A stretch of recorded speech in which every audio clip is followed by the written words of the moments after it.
This week in marketing, we talk about Facebook's new ad format to drive more active mobile app installs. Twitter opens up the blue verified badge to all users, and a case study that shows, surprise, links still matter in SEO, plus more. Stay tuned.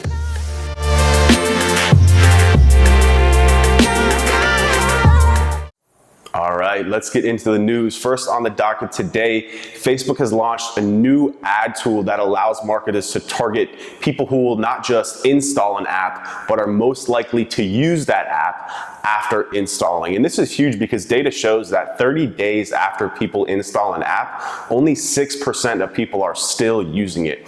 So Facebook is attacking this head on by allowing marketers to select different events within an app that they believe people are most likely to take. So if that's make a purchase, complete a registration, sign up, time spent within the app, Facebook is actually pulling from their massive data pool in their SDK data too, that everyone has installed their Facebook SDK in their mobile apps. Facebook's pulling from this, and it's allowing marketers to target based on this. And this is huge for app marketers. It's not really something in my forte, but I have run mobile traffic on Facebook and Instagram for app installs. It's by far the best way to drive users, but the problem is retention, especially because, we all know, we've all got a phone. There's only really 4 or 5 apps that gets used. So getting people to actually engage and use the app after install is huge, and I think Facebook is going to really help to alleviate and solve this problem. If anybody tries this out, please comment and let me know. I'd love to see some data on how this performed. More from Facebook, a case study shows that native videos, so when you take a video and upload it directly to your Facebook page, has an average of 268% more shares than links. This again is not a surprise, coming on the heels of the announcement a couple of weeks ago that Facebook pages reach were going to get shut down in favor of friends and family on your newsfeed. If you want to break through, I've said this before, video is the way to go. Again, taking that video and uploading it directly to Facebook, keeping it short, under 2 minutes, it's the way to go. It's the way to break through the noise. It's what people want to see.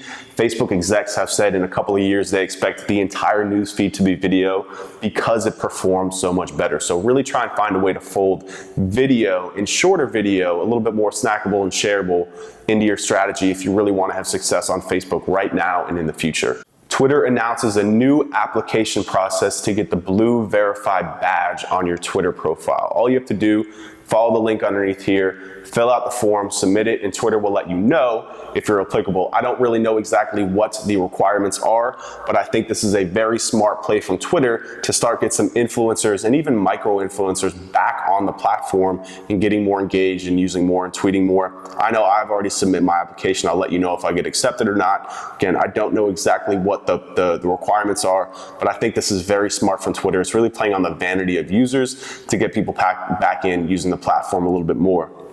Next up, more news from Twitter. Twitter will start to tell brands more about the people that see their tweets and visit their website. So right now, Twitter has a pretty good analytics platform. Twitter Analytics is on your profile, but they created a company called GNIP. It's basically their data play, and I think this is incredibly smart by Twitter. They're doing a lot of things with live streaming. I just watched the RNC on it. Very, very cool.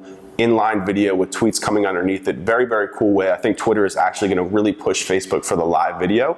They also inked a deal with the NBA. They're doing really big things, and I think this data play is really going to start to push businesses back into Twitter, and businesses matter because we're the ones that actually spend money on advertising and help them make revenue, and they're a publicly traded company, so it's incredibly important. So bottom line here is do not sleep on Twitter.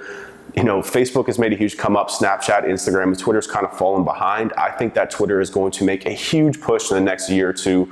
I believe in their leadership, and I think they're doing all the right moves to get themselves back into the conversation. So do not sleep on them. They are not a dead network. I really foresee them coming back in a very big way very soon.